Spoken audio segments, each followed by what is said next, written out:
अब हम पार्ट 8 का ही भाग 3 है, ग्राफी विधि से गति के समीकरणों के बारे में पढ़ेंगे। ग्राफी विधि से समीकरण 3 है गति के। कोई वस्तु सीधी रेखा में एक समान त्वरण से चलती है तो एक निश्चित समय अंतराल में समीकरणों के द्वारा उसका वेग, गति के दौरान त्वरण और उसके द्वारा तय की गई दूरी में संबंध स्थापित करना संभव है, जिन्हें गति के समीकरण के नाम से जाना जाता है। सुविधा के लिए इन समीकरणों को 3 भागों में बांट दिया गया है। v बराबर S plus U T A T, v बराबर एस प्लस ए टी। दूसरा है s बराबर U T plus half A T square, s बराबर U T plus 1/2 A T square.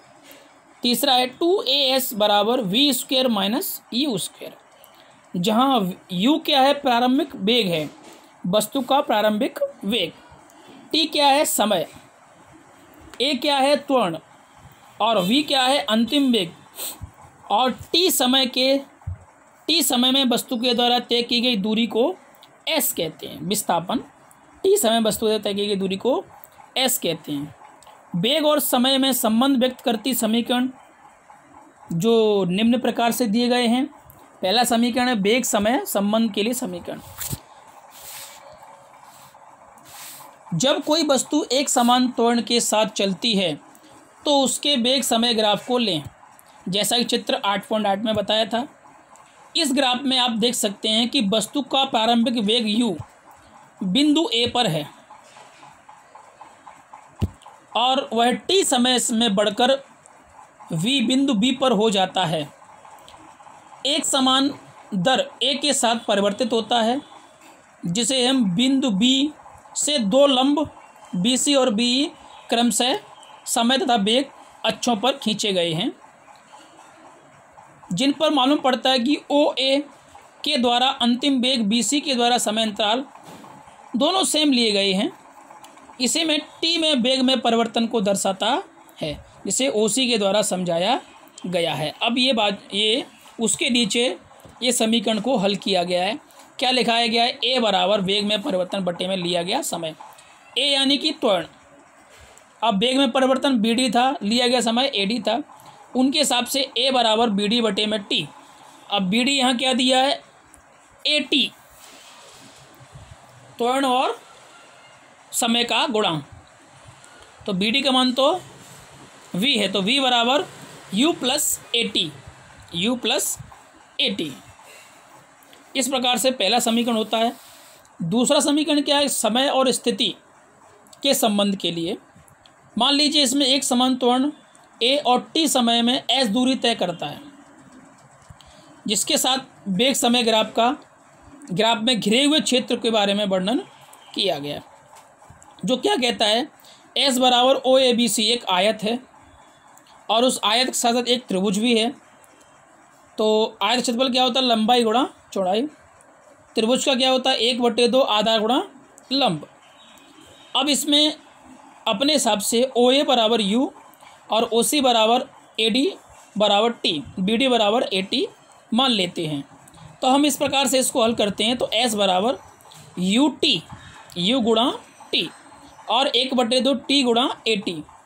इससे क्या होता है, निष्कर्ष क्या निकलता है, S बराबर UT plus half AT square. ये गति का द्वितीय समीकरण है। अब आता है गति का तृतीय समीकरण, जो वेग स्थिति संबंध के लिए है। इसमें क्या होता है, वेग समय ग्राफ से वस्तु के द्वारा एक समान त्वरण a और t समय में दूरी तय की गई दूरी को s को ग्राफ में नीचे समलंब चतुर्भुज OABC द्वारा घेरे गए क्षेत्रफल को द्वारा प्रदर्शित करता है। समलंब चतुर्भुज क्या कहता है कि S बराबर समलंब चतुर्भुज का क्षेत्रफल OA प्लस BC बराबर गुणा AC OC बटे में 2। यहाँ पर OA U है, BC V है और OC T है।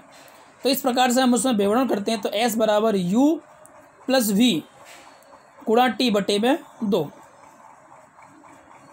तो T बराबर क्या था, U माइनस V बटे में A, जिसमें हम वेग समय संबंध था, उसी प्रकार से हमने क्या रखा है, S बराबर U प्लस V गुणा u माइनस बी बटे में 2a, क्योंकि 2 तो है उसके साथ दोनों को जोड़ा तो 2a। तो हमने क्या किया, 2a को s के साथ लेकर पक्षांतरण किया और ये सूत्र बन गया ए स्क्वायर माइनस बी स्क्वायर बराबर एक कोष्टक में प्लस और एक कोष्टक में माइनस, जो हम मैथ में सूत्र पढ़ते हैं। इन्हीं के ऊपर ये तीनों समीकरणों के ऊपर 3 एग्जाम्पल दिए हैं, 8.5, 8.6 और 8.7। अब इसमें हम आते हैं एक समान वृत्तीय गति। वस्तु के वेग में परिवर्तन तो होता है, हम कहते हैं कि वस्तु त्वरित हो रही है। वेग में यह परिवर्तन वेग के परिमाण या गति की दिशा या दोनों के कारण हो सकता है, किसी के कारण भी हो सकता है। एक उदाहरण के बारे में सोचें जिसमें हम एक वस्तु अपने वेग के परिमाण को नहीं बदलती है परंतु अपनी गति की दिशा को बदलती रहती है। किसी बंद पथ पर किसी वस्तु के द्वारा गति का उदाहरण लें। किसी एथलीट धावक, दौड़ने वाला धावक एथलीट होता है, को एक आयताकार पथ दीजिए ABCD के अनुदिश। तो माना एथलीट पथ के सीधे भागों को AB, BC और CD और DA पर एक समान चाल से दौड़ता है। जब अपने आप को पथ पर बनाए गए रखने के लिए कोनों पर वह शीघ्रता से अपनी चाल बदलता है। एक चक्कर पूरा करने में उसे कितनी बार अपनी गति की दिशा बदलनी पड़ेगी, इसलिए आयताकार पथ पर एक चक्कर लगाने के दौरान उसे 4 बार अपनी गति की दिशा को बदलना होगा।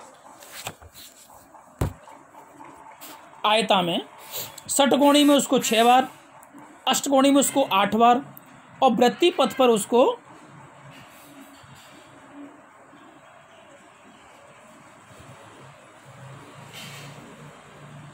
वो नियत परिमाण वाले वेग के साथ दौड़ता रहेगा। उसको अपने वेग में परिवर्तन केवल गति की दिशा में ही परिवर्तन के कारण होगा, बाकी तो वृत्तीय गति पर वो दौड़ता हुआ एक एथलीट तुरंत गति का एक उदाहरण है। जैसे हम किसी वस्तु में, किसी डोरे में और पत्थर बांधकर उसको धीमे धीमे घुमाएं तो घुमाने के साथ एक समय ऐसा आएगा कि वो अपनी मूल स्थिति में घूमता रहेगा और उस घूमते रहने को पत्थर नियमित परिमाण के वेग से वृत्तीय पथ पर निर्दिष्ट होकर घूमता रहेगा। उसे हम क्या कहते हैं, वृत्तीय गति। जैसे कि पृथ्वी और चंद्रमा एवं पृथ्वी गति करते हैं। पृथ्वी के चारों ओर वृत्तीय कक्षा में घूर्णन करता है चंद्रमा, जो एक उपग्रह है पृथ्वी का। वृत्तीय पथ पर नियत चाल से चलता हुआ साइकिल सवार व्यक्ति चंद्रमा के समान है।